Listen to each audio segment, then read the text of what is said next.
Welcome to another segment of the Drexel Seamus Show. And I want to take this opportunity to wish all the fathers a happy Father's Day. And this show is dedicated to the fathers. And I think one of the greatest roles that we can ever have in our lives is to be a parent. It's an amazing role. It's really, you can't even describe it, but it's such a great role. And I think some of us are not doing our part that we should do as a parent. And I hope after this show that, fathers and mothers will be encouraged to carry out their role fully as a parent. It's very critical in the life of a child. You even find yourself when children grow up as they become adults, they still need their parents. And even as us as parents, we now look back at our parents. Sometimes there's a question why they did things the way they did things. And it's because of the love of their children. And no matter what your children go through, bad or good, that parent, if there's one person going to be there for you, I believe it's going to be your parent. Your friends might turn their back on you, but that mother, that father will always be there. And so I'm honored today to have a father. I was looking for a father or two fathers to interview for Father's Day. And so I called around a few people, and by popular demand, this gentleman name came up several times. And so I reached out to him, and he didn't even hesitate. He didn't hesitate. And I appreciate him being on the show. Now, believe it or not, this guy was my classmate. I remember when he came to South Cape, because I think it was 79 when he moved to South Cape, because I think I was in grade 3. Miss Blackclear was my teacher. 79. Yeah. I was 9 years old. And Albert Williams, who's our guest, came and we were all curious, what's his name? And so knowing me, I was very mischievous. I went to his desk and looked on because they didn't tell us what his name was. And I went on his desk and I saw his name on the book. I say, Albert Williams is his name.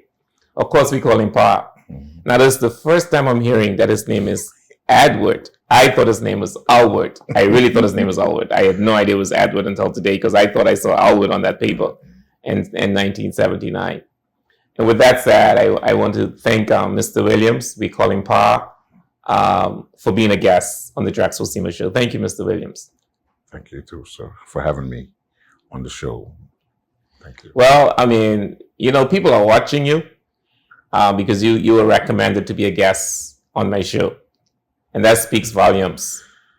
I appreciate them. I was smiling and was wondering, how little me, but I don't know, maybe it's from the word Pa. Of course, it's I don't know. Maybe it's from the word Pa. No, I think it's more than that. So that's a little that I can wonder why. And I'm still babbling and rolling in my mind, but it's got to be something, so I don't know. Yes. And here for. Yes. So when did you first become a father?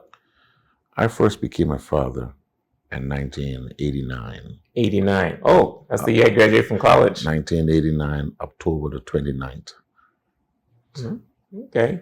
Yeah. And what did you have a girl? You had a son? I have my oldest son. His name is Clement Hadley Williams. He is the grandson of the late Clement Howell. Okay. He lives here? Yes, he married and he moves away now. He's living in Orlando. Okay. Yeah. And then remember, and your youngest child? My youngest is a daughter. She lives in Orlando. Mm-hmm. Her name is Abigail, mm-hmm. and she is 16 years old. So 16. Yes. So you have, so 89 will make that what that's 30-odd years. Yeah. You have a range. Yeah. And how many children do you have? I have 10. You have 10 children? 10. Oh, wow. 10 lovely children, 5 boys, 5 girls. And I have 5 granddaughters. You only have no grandsons? No grandsons. So that's my seed, and that's my heart. In my heart. I heard being a grandparent is sometimes feels better than being a father. Oh yeah, being a parent. I don't worry with the gray ones. Not the old ones is When they call Poppy, I'm there. I'm there. Yeah. Once they say Poppy, I'm there. I'm there. Oh, okay. So when you became a father in October 1989, what was the experience like? Tell us about that. The experience, I always looked at life, and I wanted my son to be. I wanted to have my first child at the age of 20. Oh, at the age of 20. Okay. At the age of 20, and I was saying, at the age of 20, I was saying that at the age of 40, he'd be 20 years old. Mm-hmm. So I'd have had 20 more years to prepare for retirement, but that didn't work. it didn't work, but that was what I wanted. But that, what God had for me is what I have now. Yeah. And I look up to it and I smile. It's not no game, it's no fun, but it's what God had for me. Yeah. You know, not being perfect father, Mm-hmm. not being a perfect man, but We're not perfect. No one is perfect. So I did my best to be in that right. position that I'm in now. Tell us some of the things you did as a father. I mean, because obviously people watch you, mm-hmm. and you were recommended to be a guest on the show. What do you think? What's some of the things you do as a father that makes someone to be a good father? Years ago, I remember years ago, before when I was a little one, my dad used to pray. The late Stafford Williams used to pray, mm-hmm. and to bless his seed. And Lord, cover my seed, my grandchildren, my great-grandchildren, my great-great-grandchildren. And I couldn't understand it. I couldn't understand why. I couldn't understand. We were small, so why he asked him right. for those You things. didn't, none of you had children then. No, I wasn't even thinking about it. And after I had my first son and seeing the love and seeing the aura that comes off to being, mm-hmm. being a dad, and not only being a dad, but being there for him. Yeah. And then seeing him grow. When you see your blessings grow and your seed start blossoming, you know, you end up becoming, you give God thanks, grace, mm-hmm. because of the grace and mercy, mm-hmm. and understanding the way it's come through. And that was it. So the prayers from your dad, you believe, prepared me, and for my mom prepared me. And after my dad passed, my mom were there, and she used to make sure you do the right thing, mm-hmm. make sure you say the right thing, make sure you mentally and physically prepare, mm-hmm. them for when they come out to the world. Mm-hmm. They are under you at the age of 5 to, mm-hmm. 16, 17. When they come out of that, mm-hmm. You have to already instill in them the fear of God and the knowledge of facing an open world, that you will have God inside of you to, mm-hmm. expand your mind and your whole concept, yeah. of life. Yeah. And that's what I do. Yeah. You know, I'm not saying that it was easy. Mm-hmm. I get angry sometimes, I get mad sometimes, yeah. but throw little tantrums, but I still remember that I have to be there for them, and then for them to see, for they to have their children, for them to, you know, I go to the Church of God of Prophecy in 5 Keys. I make sure who available got to be in there. Okay. You know, I'm in a gospel group. I've been in the gospel group, Gospel Pioneers, for 30 odd years. Oh, wow, that's long. And now I smile to see that my 2 sons are in a younger group, Trinity Band, and they're doing the same thing. Rather than, not saying they're better. Where's Trinity Band? Is in Turks and Caicos? In Turks and Caicos. Okay. There's a young band, gospel group is up, and seeing that, not saying they're better than people, you know, not, mm-hmm. saying they're better than other children. No. What I'm saying is to make sure that they can go there and to make someone look at them to say, I would like to be like them, rather than, yeah. being under the tree or being, yeah. somewhere else. This world is changing, and I try to give them the open eyes to see where the devil will try to move you. Yeah. And wherever you is, you got to stay in God to, yeah. be in that position. It's a great feeling, uh-huh. to see your children growing up and following the footsteps of God. It's a great feeling. It is. Especially what is happening in this world now, you know. Yeah. Last weekend I went to North Caicos, and I, mm-hmm. saw a lady, Miss Sandra Gardner. Now my 2 sons, she know them. Mm-hmm. And they said, you know, she said, boy, your granddad and your grandmother was surely a Christian. And I told him, I said, you listen to what that lady tell you? Not taking it just from daddy, or daddy, you say that, but someone who is not Outside of the family. out of the family, out of the whole structure of which he was brought up into, to see that, it tells you that you can't play around and then you can get off with it. It's going to be, you're going to be punished. Yeah. And I told him that right there in the front of her, you know, and I said, you remember what I told you all, and now you see somebody else tell you. Yeah. So there's no time for error. There's no playing time. You have to be right. So that tells me then that one of the strengths of a family or being a parent is to make sure God is in it. Man, if he ain't in it, you fail. Yeah. Not saying that you can do right all the time. Right. But he gonna flog you for doing wrong too. Yeah, you get convicted. Man, I don't say convicted, I say flog it. Oh, okay. Punishment, man, punishment. You know, because of some of the things that I've done, you know, and I say, man, it kept me now. But it still does not give you the doubt to say, let it go. Right. You face it, you move on. Right. Now, being, you know, there's a saying, I don't know if it's true. I'm not a pastor kid. They're saying a lot of people talk about pastor kids. It's like they feel that pastor children, not all of them, a lot of them, they say they stray away, even though you're brought up in this Christian home, they stray away from the word of God. But then you still subconsciously, I believe, think about God, right? Well, I'll tell you something. Pastor children have it harder. They have it harder. They have it harder. Why is it? Because the devil will be more want to interrupt God's plan. So he's going to work harder on. Very good point. You know, he's going to work harder on that situation. He's going to work harder on you. So and to make the whole family look bad. To make the whole, absolutely right. Very good point. You know, and that we went through it. We went through it, and a lot of the pastor children and them, you know, they say they're the rudest or whatever. It is that the devil works on where he see it getting the foothold. He don't want that, so you tried it out. That's right, because he already got those other people. So he's going to go after those ones he don't have. To try and to even to say, just look at him or look at whatever, you know. Yeah. But that's how it is. I mean, being a pastor's son, I couldn't go certain places. Yeah. I used to feel bad, you know, Drex. When your friends go and you couldn't go. As simple as right when in the old field, the guys them going to basketball court. I in the old field, I could hear the guys them playing basketball. I could hear it. I couldn't go. Yeah. I couldn't go because, you know, them times, them words fly. You could hear that across the pond, you know, but I couldn't go. But it taught me a lesson. Yeah. It taught me that when you train up a child and you're ready to grow, when you're old, you'll not depart from it. You're going to stray. Yeah. You're going to stray. Of course.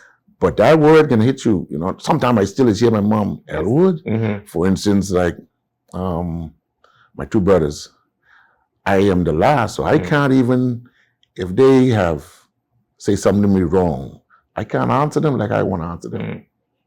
Because I had respect, and she would tell you, hey, you have respect for those two. They're older than you, you know? So, and today, sometimes, me and my brother smile and I say, boy, I can hear mom in the back end, Elwood, you know better? So I just chill. But that's amazing. That's amazing. Tell us some of the things you did with your children. Because some fathers, right? We don't even call some people fathers because all they do is just give the mother money and that's it. And they think they're taking care of their child. Tell us some of the things you did with your children as a father. As a father and a man, I taught my oldest son how to drive. Okay. I taught him how to drive. When he was small, I used to work, and I used to work for a company called Freight Water Services. And I used to just pick him up and tell him to ride with me. And I taught him how to shift the gears. I showed him all the things. And those things you never forget. At one time, I went aboard a boat and delivering water, and my finger got most chopped off. The 4 of them get chapped to the end, and I had to tell him to shift the truck while I was driving and take it to the clinic. And that was years ago when where the post office is. There's a hospital there. Yes, yes. Mm-hmm. And I just steer, and he shift the truck until his mom come and pick him up. But I did those with him and my daughters. I teach them how to drive. Okay. I didn't just taught them how to drive to say, okay, go in the front of the wheel. I teach them how to use the mirrors. If you drive and you got to look back on your seat, I'm hot. Man, why are you talking about me like that?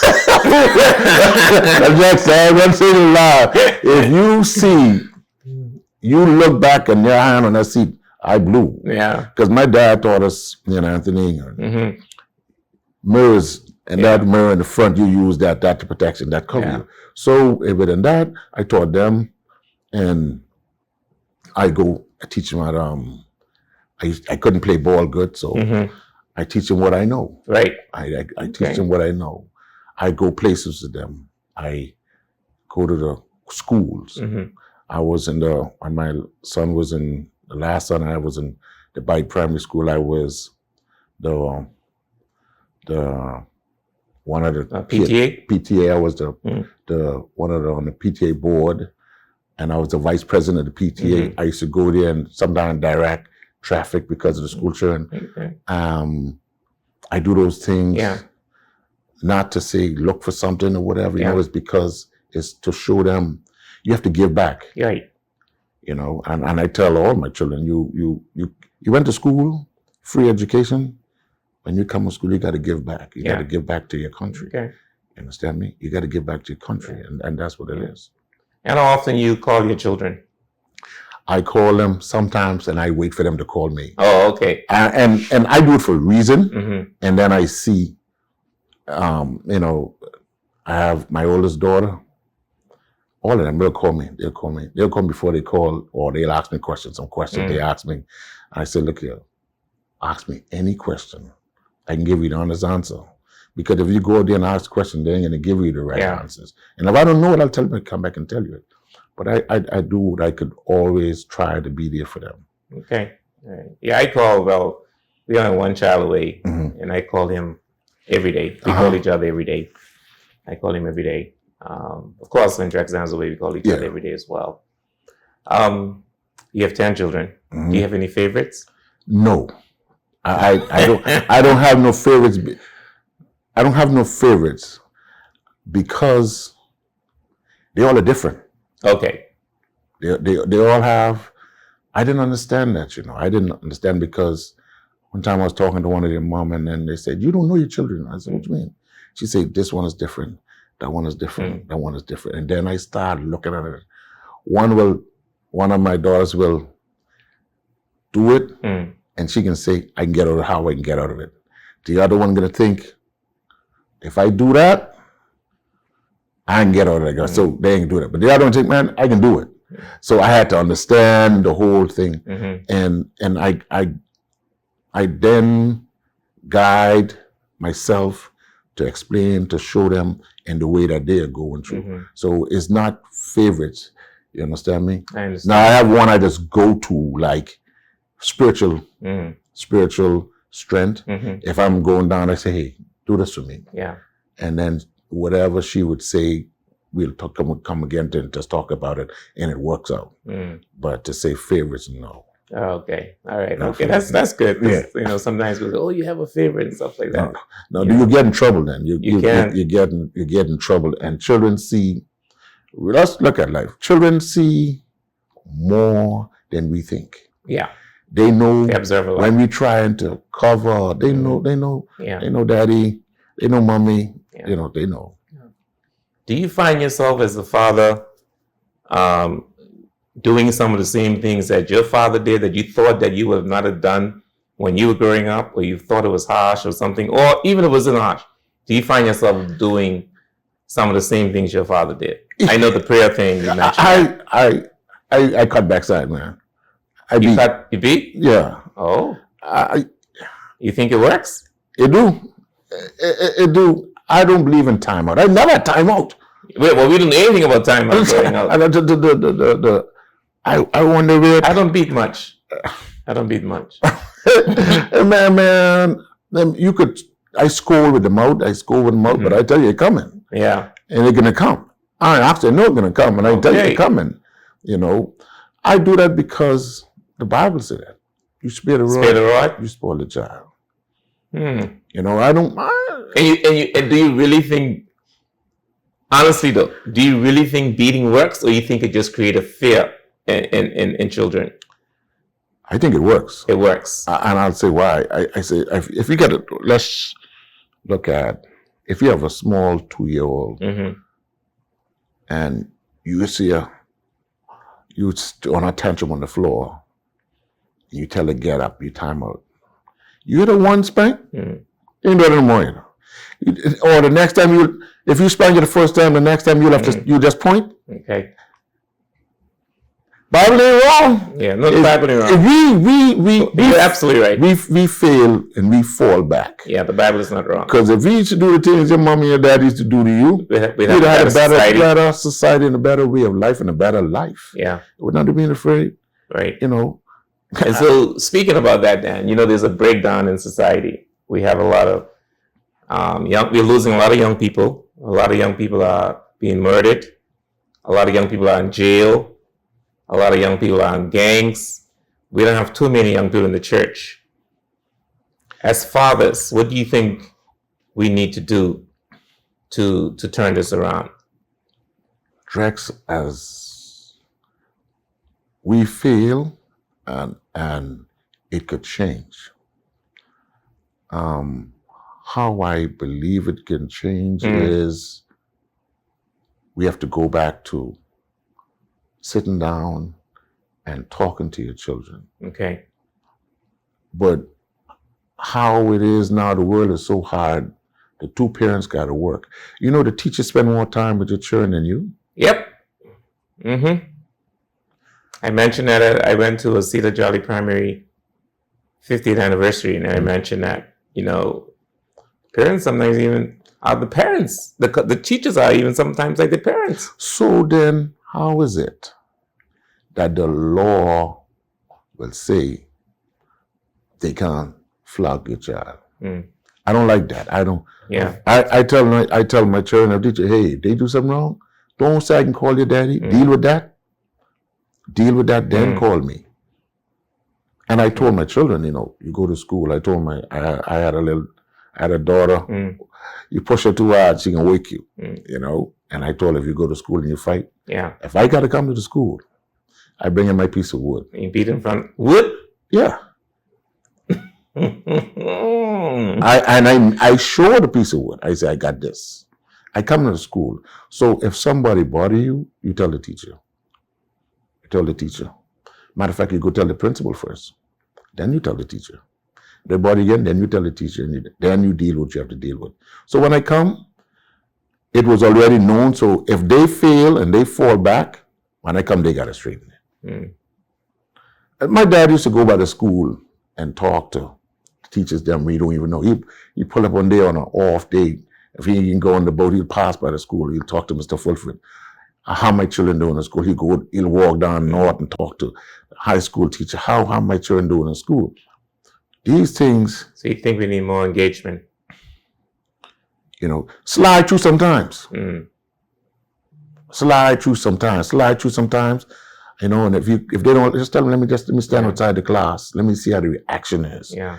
You know, because your children will show you something home. Yeah. And not show you something different outside. Right. You know. But like another issue we have too is a lot of single parents where the child is being raised by one parent. You don't think that's part of the issue? And how you deal with that? Because some of your children may not be living, will not probably be living with you. And I tell you, my head, my hand, everything goes out to a single parent.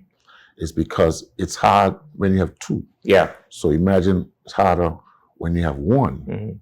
So, but I think the parents have a little passion for, don't let this teacher talk to you like this way, or don't let this one talk to you like that way, or I can come down. But when you talk about a teacher or you talk about someone, they'll share here and that, and they're going to react on it. You know, if you're going to talk, if you're going to talk an adult talk, Children ain't supposed to be real around because they didn't react. So if they hear your mommy talking to a next friend, oh, if I hear my child like going on to school, then they're gonna test you. Yeah, you're basically encouraging them. They can test you. They're gonna really look under it and say, let me see what's gonna happen. Yeah. Yeah. Now, I know you have a lot of children, right? And there are a lot of men out there who are having children, but they're not really fathers. They're just like sperm donors. What do you say to those men? There are some men out there who are just sperm donors. They're not fathers in those children's lives. They're having all these children. They don't know anything about their children. They're not even helping the women financially. In fact, sometimes on Mother's Day, sometimes I'm very ashamed, embarrassed when I see some mothers calling themselves father. And they say, Happy Father's Day to the mother. I mean, what do you say to those men out there who are just basically there and who are out there but not there for their children? See, when you that's a strong point, what you bring up. But there's some ways that you have to look at it in other ways too. Okay. Because the ladies or the mothers, if they have a wrath with you. Yeah, that's true. If they have a wrath with you, then they would turn around and tell the children, you so and so, but your dad is true. And then you have some of them who, if the fathers can't see eye and eye to the mother, then they don't want to mingle with the children. God bless me that I wasn't in that situation, but I've seen it, and I've seen. I'm aware of a situation like that. They use the children. And so I would tend to say, no matter what, after a while, you have to continue going, and you have to continue to try to reach out. Let the children see you reaching out. And when they get a certain age, they're going to reach out back to you. They're going to reach out back to you. And then you have an opportunity, not to say point finger, don't point no finger. Reach out the opportunity to accept them and love them, and then show love, and then go from there. Go from there. You can't just reverse back and stay there. You got to go from there. Yeah. I have a son who recently came home. Returned to Turks? Returned to Turks. And I sat down, me and him was talk. And I said, look here, I respect your mommy. Whatever she did, she put you up in the way, and she bring you up in the way that you are where you is today. And I respect her. Fault on my part. And I can't cover that. You can't cover blanket over the space, Yeah. That space got to be the road, and then you go from there to, it could be the dirt road, and then on the other side it could be the tar road, the smooth road. But then you can look back on the dirt road and say where we came from and where we are today. To elevate, to expand more and say a father or to a young man, do not put your wits with the child. What you do is to develop a relationship with the child. Whenever you get opportunity, develop a relationship with the child. They're just like a little child, like a little baby. When I see my grandchildren, I pass across, I can get them candy, I can get them that.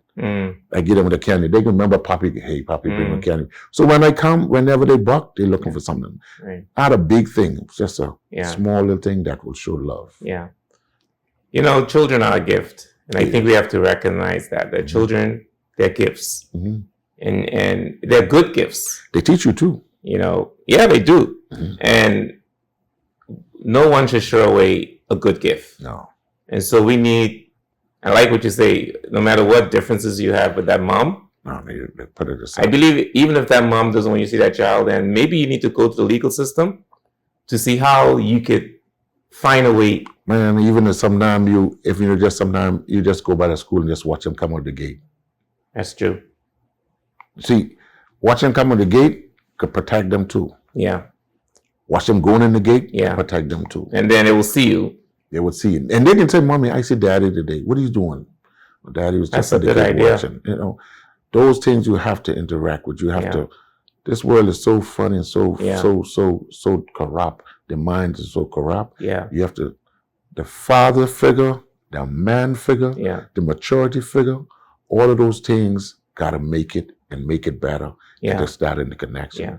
You know. So to say, you know, that deadbeat dad, there's some things that was in there that they might not mentally or You're right. physically. Not all of them are like, No, not you all can't of put them. everybody, not because No. you don't see that father Yeah. around. Mm. There's some reasons why they're in that situation. Of course, there's some who are like that. Some who are like that, and some who just.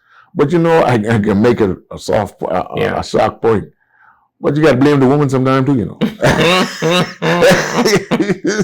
You know, because they know you ain't the standard where you is. Yeah. You can't change nobody. Yeah. You can't change nobody. So if you see me drinking and smoking, you can't change me from drinking and smoking. Yeah. You can't. You got to pray God for him to change me. Mm. So, but you can't say, well, I can see if I can. You ain't got the power. Yeah. You ain't got no strength over the devil. Mm. Only God give you the strength Right. to pass that. What about telling your kids you love them? I know growing up, our parents never used, well, I remember telling them they love you. But when I went to America in 86, I lived with this family for a few, maybe 3 days before I went to college campus. And I was so amazed to hear the father telling the mom, Mrs. Saunders, that was the whole family, telling their kids they loved them. They tell me, I was so amazed. I say, wow. You got to do that. I think that's very important. Even though you may not say it, but I think we got to start saying it.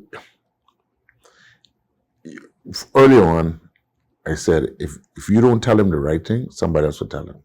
Absolutely. You know, you got some corrupt mind out there that they'll tell the child, yeah, I love you. And they never hear that. They would think that so differently. But with me, I tell my children, I love you. And I pray over them, and I cover them, and I say, I love you all. I love you. I tell my daughters them the same thing. A couple of days, yesterday, my daughter called me. I just called, tell you I love you, the girl. The lady was sitting on the side of me. I didn't even know she is. She say, how you feel with your daughter telling you she loves you? I said, I feel good.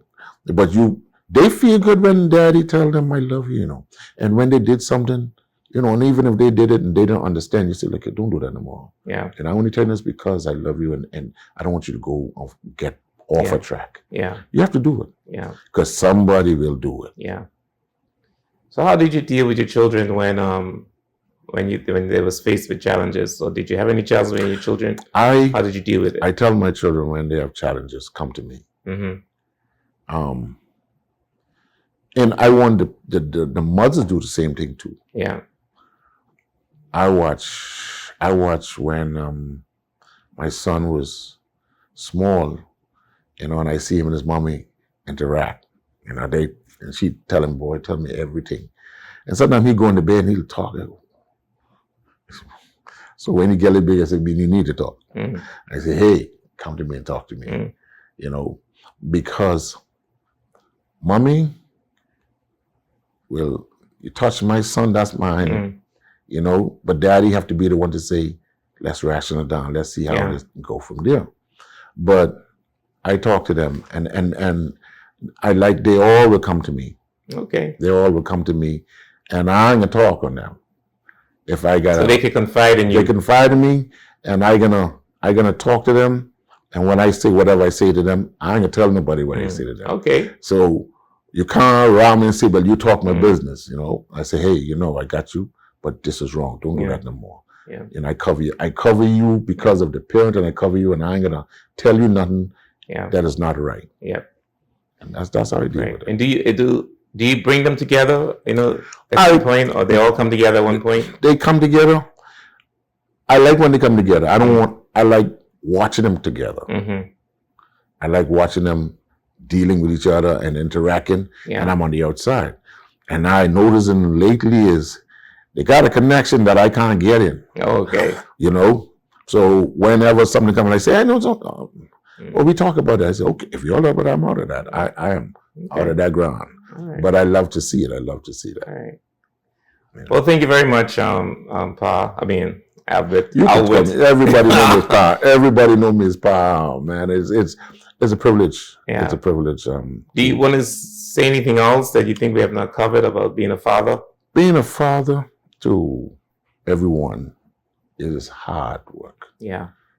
But it pays off. You might not see the reward, but someone who coming after you would see the reward and the foundation that you have planned, you know, and the foundation of your planned. You have some people say, boy, you like your daddy, or some people say, you know, your granddaddy, you get that. And that's the foundation here, and that's how the generation's supposed to continue going on. You know, it ain't supposed to go down, it's supposed to continue going flow. And so, and that we as men, not too busy or too big to step down and just tell your child I love you. In spite of whatever, I respect you. The next time if you have an opportunity or whatever to if you have to make a decision again, make the decision this way. But you can't put your problems or what you're going through on them. Or you caused this, or you know. They wasn't here, you bring them here. And God put them in your care for a reason. Absolutely. And for a season. Because after a while they can leave. And they're gonna have to go there and build their own family. But if the foundation ain't there, the wall's gonna crumble. Well, thank you very much. You've been watching the Drexel Seema show, and I just want to again to say Happy Father's Day, and I want to encourage all the fathers to please play a role as a father. And you know, don't say, oh, it's the woman's job, or you know, don't narrow things down. You know, if it means, you know, picking up those kids for school, you know, taking them to the store, helping them with their homework, spending time with them, calling them. You know, life is so strange. You know, never miss a day without calling your child, because we don't know what tomorrow will bring. I've seen too many people who have died suddenly, and I don't want this to happen to any parent. One of the things I don't like to see is young children dying and leaving their parents behind, or parents dying. Parents dying, leaving young children behind. Because I tell you, it's not the same. Based on my experience, what I see other people go through, it's not the same as your own parent raising you. So I encourage you to spend as much quality time with your child. And don't pressure your child to become something that they don't want to be. No. Walk with them, guide them into the field that they like. Encourage them. Now, sometimes they may be disappointed. Sometimes you will be disappointed, and some of the way their life turn around.